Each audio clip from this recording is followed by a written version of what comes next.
Union 3 নম্বর word কর্তৃক কর্মী সমাবেশ ইফতার ও দোয়ার মাহফিলের আজকের সভার সভাপতিত্ব করছেন মেহেরপুর জেলা বিএনপির আহ্বায়ক কমিটির সম্মানিত সদস্য, গাংনী উপজেলা বিএনপির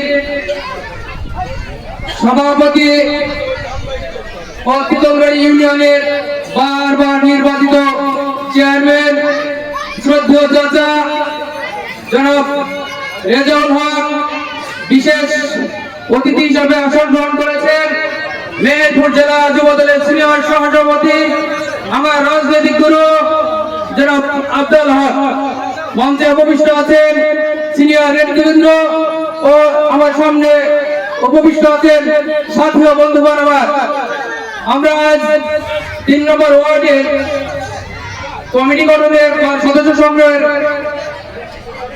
যে আমরা আয়োজন করেছি, আপনাদের কাছে আমরা একটি লিখিত বক্তব্য দেব। আপনারা এমন কাউকে এখানে কমিটিতে আনবেন না যেটা সমাজের ক্ষতি হয়, আমাদের উন্নয়নের ক্ষতি হয়, আমাদের দলের ক্ষতি হয়। যারা লড়াই সংগ্রামে ছিল, যারা দুঃসময়ে ছিল, আপনারা তাকেই নিয়োজিত করবেন এই কমিটিতে।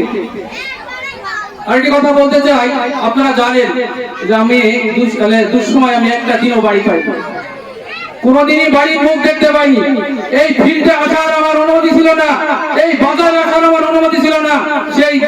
সেই মানুষগুলো, সেই হায়নারা কিন্তু এখনো আমাদের বাজারে ঘুরে বেড়াচ্ছে।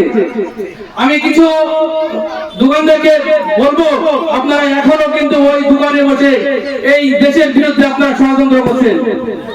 আপনাদেরকে এই কথাটা আরেকবার বলে দিতে চাই, আপনারাই ষড়যন্ত্র করে এই গাজীপুরকে আপনারা জাভেদ মাসুদ মিন্টনকে অপমান করেছেন। আপনাদের দুঃসাহস হয় কিভাবে যে আপনারা এখনো দোকানে বসে এই দেশের বিরুদ্ধে, আমাদের দলের বিরুদ্ধে আপনারা ষড়যন্ত্র করে।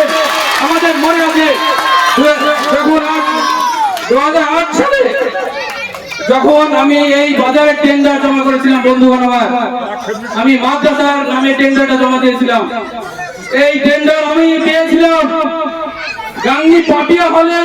আমাকে রাত 2-1টার সময় এই হাসিনার লোকজন আমাকে উঠিয়ে নিয়েছিল। বন্ধুগণ আমার, আমি নিরুদ্দেশ ছিলাম, আমি আমার ফ্যামিলিকে বলেছিলাম না। এই রিসেন্টলি 19শে জুলাই ছাত্র বৈষম্য জনতার যে আন্দোলন ছিল, সেই নেতৃত্বে আমরাই ছিলাম।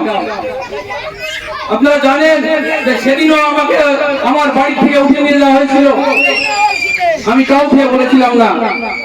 এই 2 নম্বর ওয়ার্ডের এক মেম্বার আমাকে ডাইরেক্টলি বলে, তোর এত বড় সাহস হয় কিভাবে পুলিশকে সাথে নিয়ে? আমার খুব কষ্ট হয়, আমি তার ক্ষতি করিনি। কেউ বলতে পারবে এখানে যে আমি কারো ক্ষতি করেছি, কারো অন্যায় করেছি, কারো রেপ ঠেকা নিয়ে ফিরি? কেন আমাকে এরকম টর্চারিং করা হলো? কেন আমাকে নদীর ধারে শোয়া হলো?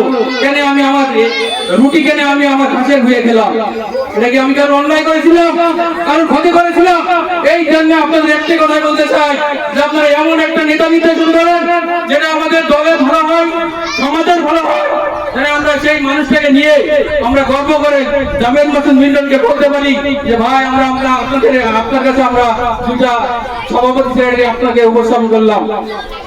যে মানুষটা গাংনীর মানুষ বিএনপি বলে ভুলে যেত, সেই মানুষটা মেহেরপুর জেলা বিএনপির আহ্বায়ক জনাব জাভেদ মাসুদ মিন্টন।